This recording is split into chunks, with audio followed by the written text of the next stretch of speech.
sistem yang baru.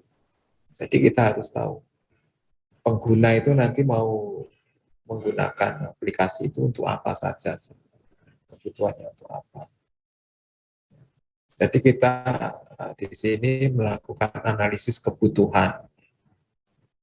Database design, di sini kita sudah mulai melakukan proses desain. Database design atau desain basis data adalah proses membuat desain yang akan mendukung operasional dan tujuan perusahaan. Tujuan yang akan dicapai dari tahapan ini adalah yang pertama, menggambarkan relasi data antara data yang dibutuhkan oleh aplikasi dan user view.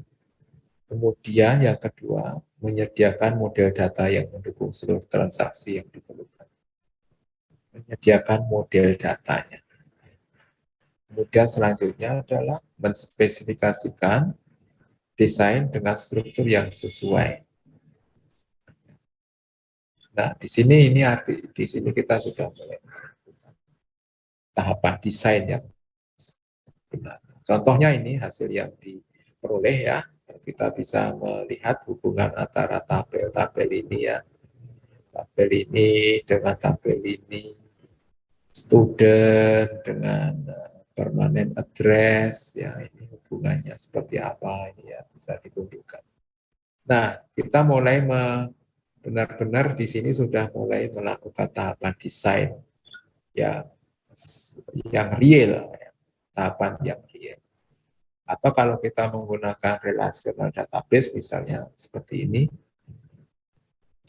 kita bisa menggambarkan hubungan antara fakultas dengan prodi dengan mahasiswa, di mana data-data di dalamnya itu adalah ini.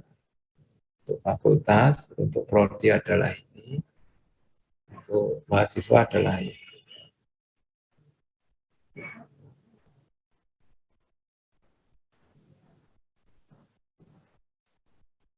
Tahapan kelima adalah database management system selection. Nah, di sini kita sudah mulai memilih-milih sistem atau software apa yang akan kita gunakan. Apakah MySQL, apakah PostgreSQL, ataukah Oracle, ataukah Infobase, atau apa.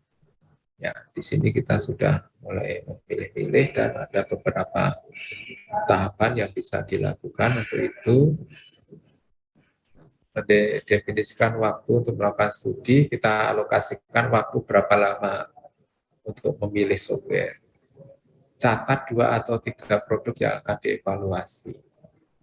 Evaluasi produk tersebut dan berikan rekomendasi produk yang dipilih.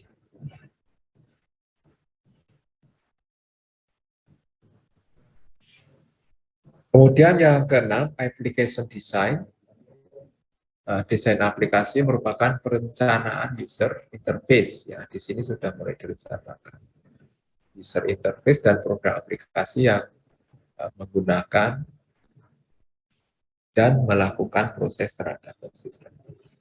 Yang ketujuh adalah implementasi, dilakukan pemrograman di sini. Ya. Implementation ini sudah mulai melakukan programming. Kemudian 8 itu adalah membuat prototipe. Ya. Prototipe ini masih belum menggunakan data yang sebenarnya. Tujuannya adalah untuk mengidentifikasi fitur sistem yang sedang berjalan, memberikan perbaikan atau menambah file fitur baru, kemudian dan seterusnya. Yang kesembilan, data conversion and loading, ini kita sudah mulai kemudian memasukkan data-data ke dalam basis data tersebut, sehingga nanti tahapan ke-10 bisa dilakukan tahapan pengetesan. Pengetesan ini sudah menggunakan data yang sebenarnya. Yang ke-11, operational maintenance, perawatan. Nah, begitu sistem ini sudah dipakai, maka perlu ada maintenance. Nah, semua tahapan proses itu harus mengikuti siklus yang disebut dengan SDLC. atau sistem development, sistem atau software, software atau sistem development life cycle, ya, di mana tahapan-tahapan umumnya bisa dilihat di sini ya secara sangat umum. Sistem ini adalah sistem requirement, kemudian tahapan desain. Desain tadi kan ada beberapa tahapan desain ya di tahapan yang rinci tadi.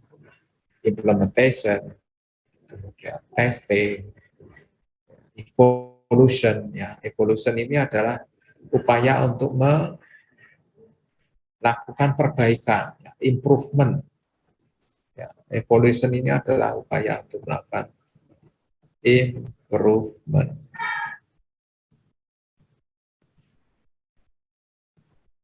Ya, proses melakukan improvement. Tentunya improvement ini adalah dilakukan dengan mengacu kepada requirement analysis ini, kebutuhan, apakah kebutuhannya itu sudah sesuai atau belum, ya aplikasinya apa sudah sesuai dengan kebutuhan atau belum. Nah ini improvement itu adalah dilakukan untuk dalam rangka memenuhi kebutuhan pengguna. Utamanya itu ya, improvement itu adalah untuk itu, memenuhi kebutuhan.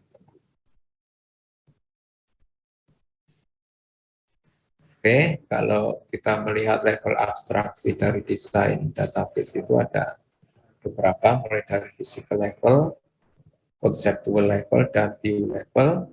Ini kalau kita lihat, ya view level ini adalah ya, tingkatannya seperti ini. Di sini ada basis data real. Physical level ini ada di lingkup sini.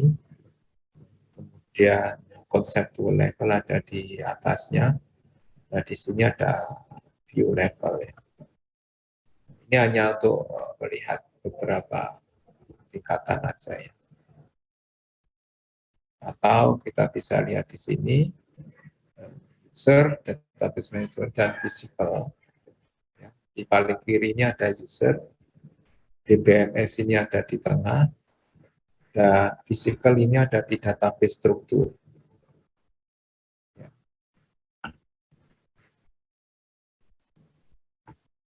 Nah, mana ini saya mau? Nah, ya, user ini ada di sini, level ini, kemudian DBMS ada di sini, DBMS-nya, physical ini ada di sini. Ini adalah beberapa level yang beda. Ya.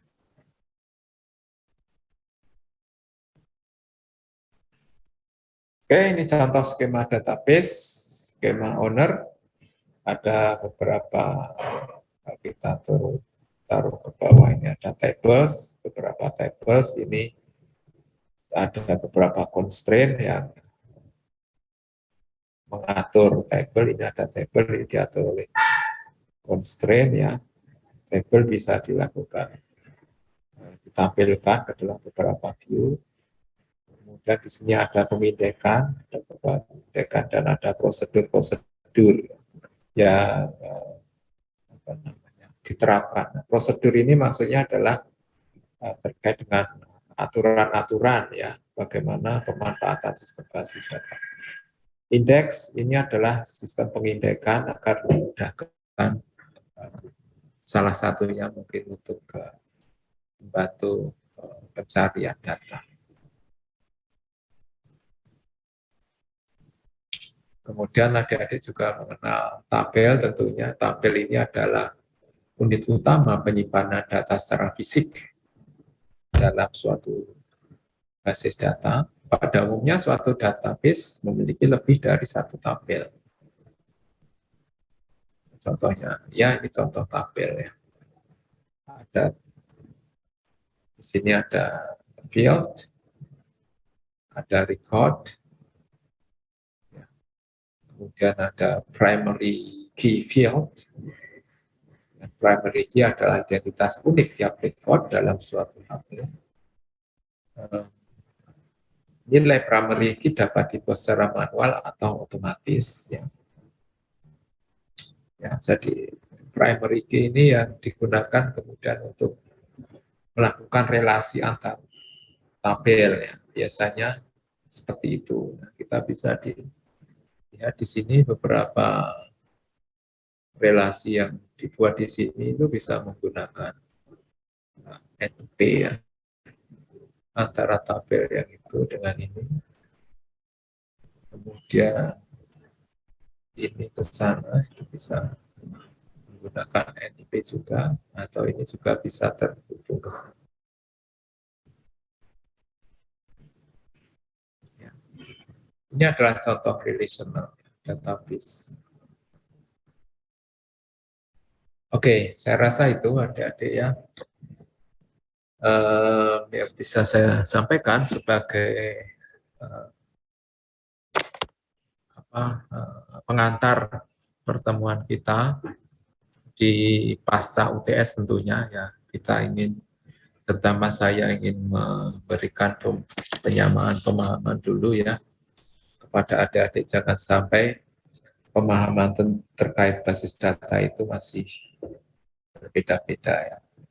Ada beberapa hal yang tadi coba saya sampaikan agar adik-adik bisa memahami secara lebih jelas lagi apa itu perbedaan data dan informasi, apa itu basis data, apa itu sistem basis data atau database management system, apa itu basis data menggunakan sistem file, bagaimana proses membangun suatu basis data ya yang tahapannya relatif banyak sebenarnya ya.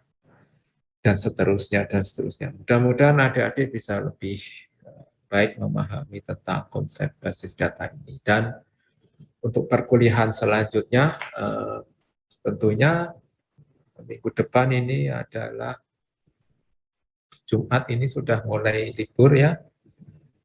Hari Jumat menurut instruksi Pak Presiden Jokowi tanggal 29 ini sudah cuti bersama, jadi kita juga sepakat nanti akan libur, tetapi seperti yang saya sampaikan di awal tadi, kita akan melakukan kuliah pengganti, setidaknya penggantian kuliah untuk kuliah yang kemarin terlewat ya tanggal 15 dan besok tanggal 29. Kapan akan dilaksanakan? Tentunya setelah libur Lebaran ya, dan informasi akan saya sampaikan di Simaster. Jadi adik-adik silakan selalu nengok nanti setelah Lebaran ya. Di sana saya juga akan menyampaikan link terkait perkuliahan. Jadi itu penggantian tentunya tidak bisa menggunakan link Zoom yang sekarang kita pakai. Oke adik-adik, sebelum saya tutup, apabila ada yang bertanya saya persilahkan. Atau mungkin ada yang masih terkendala presensi. Saya kendala absen, Pak. Oke, silahkan dicoba lagi ya. Silahkan dicoba lagi, mudah-mudahan bisa. Dan apabila tidak ada pertanyaan,